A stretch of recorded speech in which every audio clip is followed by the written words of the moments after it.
পতাকা উত্তোলনের জন্য আসবো, তার পরবর্তীতে বিজেপির এবিভিপির গুন্ডারা তারা মনে করছে যে এইভাবে নোংরামি করে আমাদেরকে জাতীয় পতাকা উত্তোলন থেকে তার পরবর্তীতে যারা রুখে রাখতে পারবে।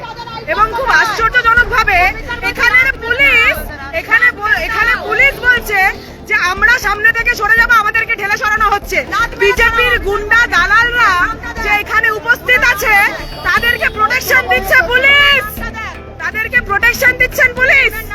তাদের আই কার্ড কে চাইবে? তাদের আই কার্ডটা কে চাইবে?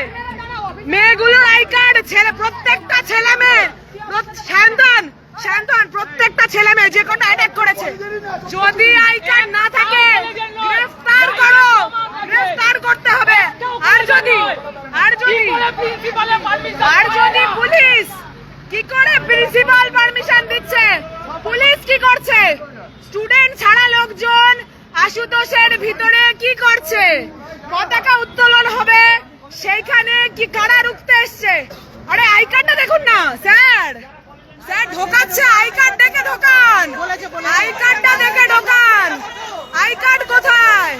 আই কার্ডটা দেখতে হবে তো স্যার, আই কার্ড দেখতে হবে তো, আই কার্ড দেখতে হবে তো। তৃণমূল আইডি সেলের সভাপতির গায়ে আক্রমণ, ছাত্র সভাপতির গায়ে আক্রমণ, আপনারা আমাদেরকে ঢেলে সরাবেন, আমাদের ব্যাপারে বলবেন দূরে সরতে।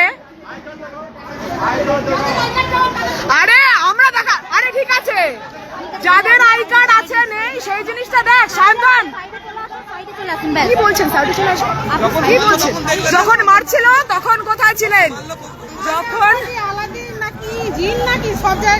থাকতে পারবেন না তো, সব জায়গায় থাকতে পারবেন না তো, তাহলে আমাদের উপর যখন আক্রমণ হয়েছে। Follow RK News. Visit www.rknews.com.